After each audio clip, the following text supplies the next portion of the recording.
Every human action is a reflection of his personality. The words you use, the food you eat, the movies you watch, the people you like talks a lot about you. Same holds true about your social media behavior.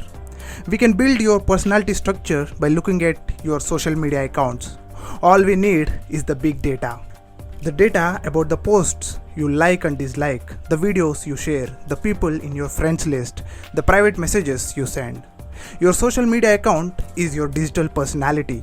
Using your social media data, we can even predict whom you are going to vote. If you don't believe me, let me tell you the story of Cambridge Analytica.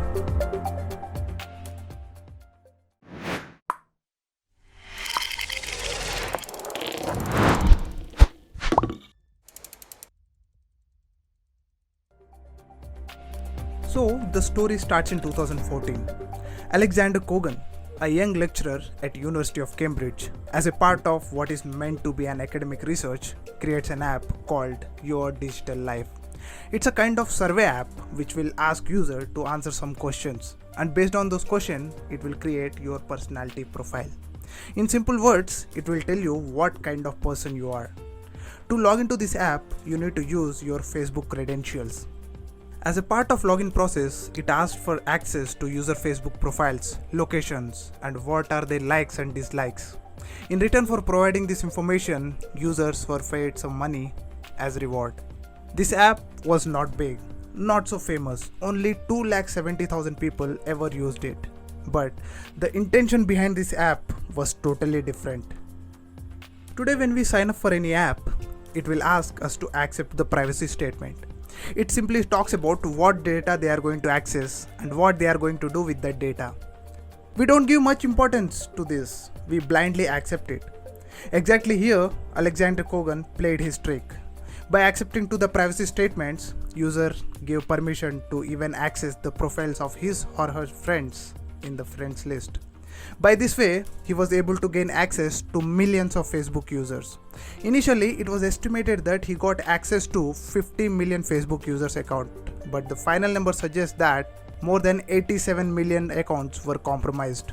Some reports even suggest that he even got access to the private messages of Facebook users. This is the single largest data breach from any social media company. But this is not the end of the story. There is more to it. Alexander Kogan now have access to the profiles of 87 million US citizens. He reaches out to a company called Cambridge Analytica. Cambridge Analytica is a UK-based data analytics firm. Cambridge Analytica helps political parties in their campaigns to reach potential voters online. The firm combines data from multiple sources, including online information, pollings, and surveys to build profiles of voters. It then uses that computer programs to predict voters' behavior, which could be influenced through specialized advertisement aimed at voters, using online advertisements and videos. Cambridge Analytica isn't working with small amount of user data. The company says it has 5,000 data points on over 230 million American voters, or pretty much all US voters, considering there are an estimated 250 million people of voting age in US. Alexander Kogan sold the personality profile data of 87 million people he has to Cambridge Analytica. No one clearly knows what was the deal amount, but this is wrong. It was against Facebook data policies. Facebook gave access to Kogan on the grounds of academic research, but he misused that and got access to millions of profiles. And as per Facebook policies, data taken for academic research cannot be sold to third party. Facebook came to know about this data breach as early as 2015, but they didn't disclose it publicly. This was a big mistake. Your Digital Life app was banned, and Facebook directed Cambridge Analytica to delete the data.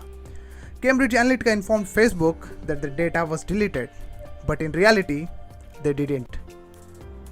The data which Alexander Kogan provided is far more superior and sophisticated than the data which Cambridge Analytica possesses. Then comes the 2016 US presidential elections, where this data will be used to influence voters.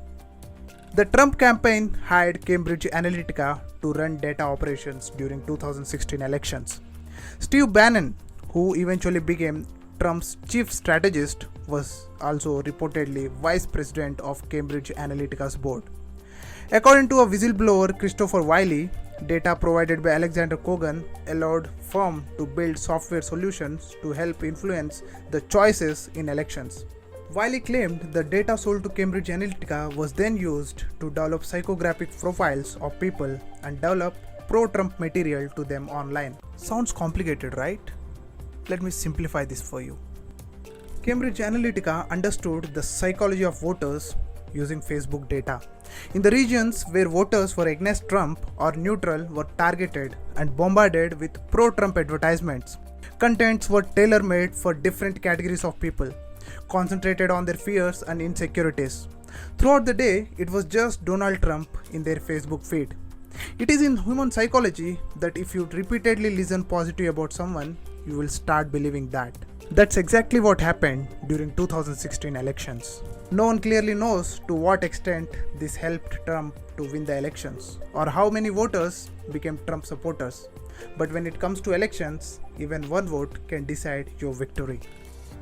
Thanks to some undercover operations by media agencies like Channel 4 and New York Times and some brave whistleblowers, we now know the truth about Cambridge Analytica and the role of social media in it. This was the worst crisis situation for Facebook. Suddenly, Delete Facebook campaign started. People voluntarily started removing their Facebook accounts in response to the data breach. Facebook was under crisis, but there was no response from the founder Mark Zuckerberg for the first 1 week. But when Delete Facebook campaign started, he wrote a lengthy Facebook post reassuring users and started giving interviews publicly to apologize for the data breach. This was a major breach of trust, and I'm really sorry that this happened. We have a basic responsibility to protect people's data, and if we can't do that, then we don't deserve to have the opportunity to serve people. He even had to testify in the court, which went on for 10 hours. Do you think that you have an ethical obligation to notify 87 million Facebook users?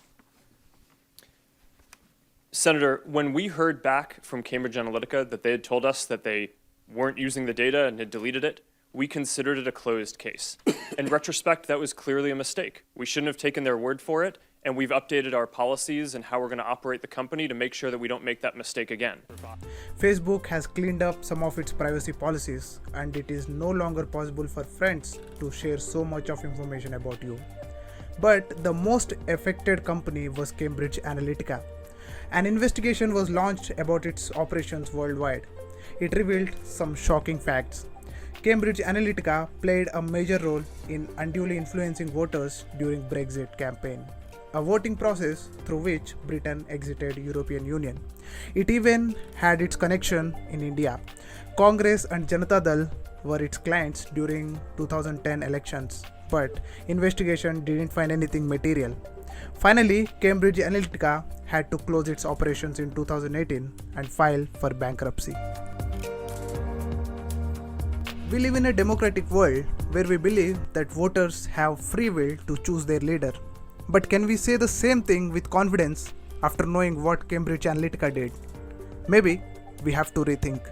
But this highlights a larger debate over how much a user can trust Facebook with their data, especially in an age where data is a new oil.